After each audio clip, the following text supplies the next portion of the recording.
Hello, greetings. My name is Ahmed Abdullahi. I'm a Somali-Canadian. In 1991, we had the opportunity to flee the country at the height of the Civil War in 1991. And we had the we were fortunate to be accepted in Canada.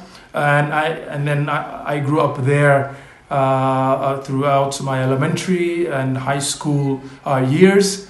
And at an early stage, there was this kind of gap in between, being in Canada and really what's happening in the country. And so I always had this connection with my country, mainly due to my father working there in the early 90s, and also just that feeling of belonging. And in 1996, I had the opportunity to visit Mogadishu with my family. A few weeks later, we went to visit my grandfather's village about 350 kilometers north of the capital. My grandfather is a spiritual teacher and the chief peacemaker in the region. One of the evenings, I saw people in a circle gathered under a tree, and so I was curious, and I didn't understand what was that all about. I sat down to listen. I quickly figured out it was about a lady's home that got burned, and the deliberation was about who was responsible and how much she was entitled in terms of compensation. It was this trip at the age of 16 that I got to experience traditional peacemaking deliberation meeting under the acacia tree. This exposed me really, this visit has really exposed me to the traditional process of peacemaking, and that being led by my grandfather has impacted me in a way that I couldn't imagine, and really defined my destiny to work in the peacebuilding field. And then shortly after returning back to Canada, having this feeling that I do want to return and really have an impact and contribute to the state building and peace building process.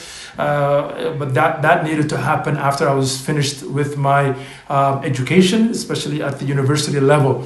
And once that was done in 2011, I had the opportunity to volunteer for an international organization to come back at the height of the famine and to see the unfortunate impact of humanitarian disaster.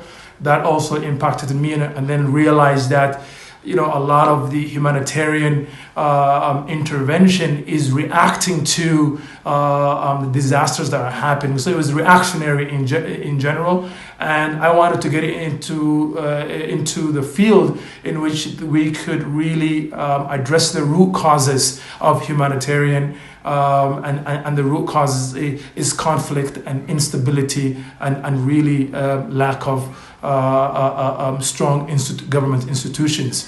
And this is where then I embarked on a journey to look into ways that I can educate myself. And this is where I got the opportunity to study at the master's degree level in peace and conflict studies in the UK. And then this gave me the necessary academic background and while I was focused on the Somali context.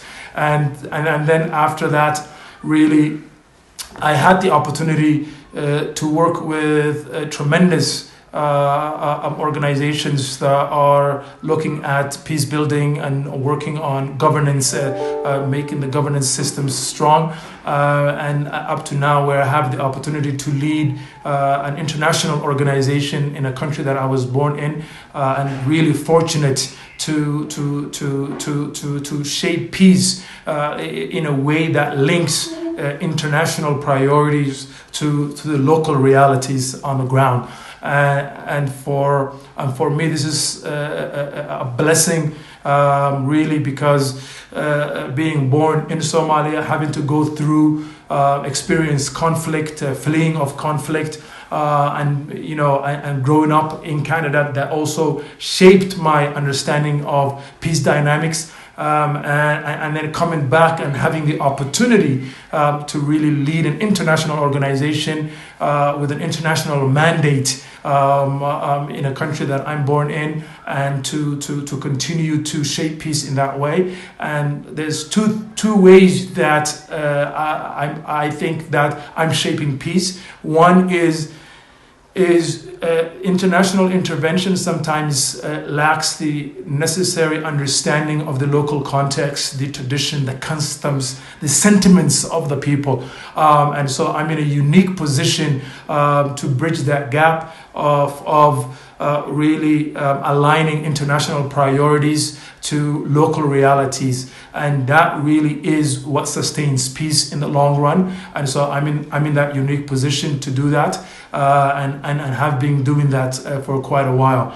And the other part is changing the narrative, the single story about Somalia. And you look at the international media, regional media. There's a lot of focus on the negative aspects of Somalia and the Somali people, and so one of the ways that we really impact and shape peace is to show the other side of the story of really this beautiful culture, of this beautiful people, this beautiful landscape, and this resilient people that are continuing to resurrect themselves from the ashes of conflict, and really try to be inspire peace, to shape peace in that way. And also another element to that is to really ignite, right, the local communities, local population, and the elites of the Somali people,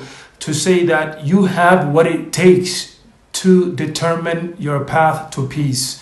Right, and this is a very important message that we continue to do. We continue to really push forward, where people to have their own confidence, to take ownership of their land, of their country, and of their really, of the conflict, in order to transform it to peaceful resolution. And this is very important, that there are sufficient local inspiration and local capacities and national leadership that can really determine a sustained peace, sustained path to peace. And that's my message. Thank you so much.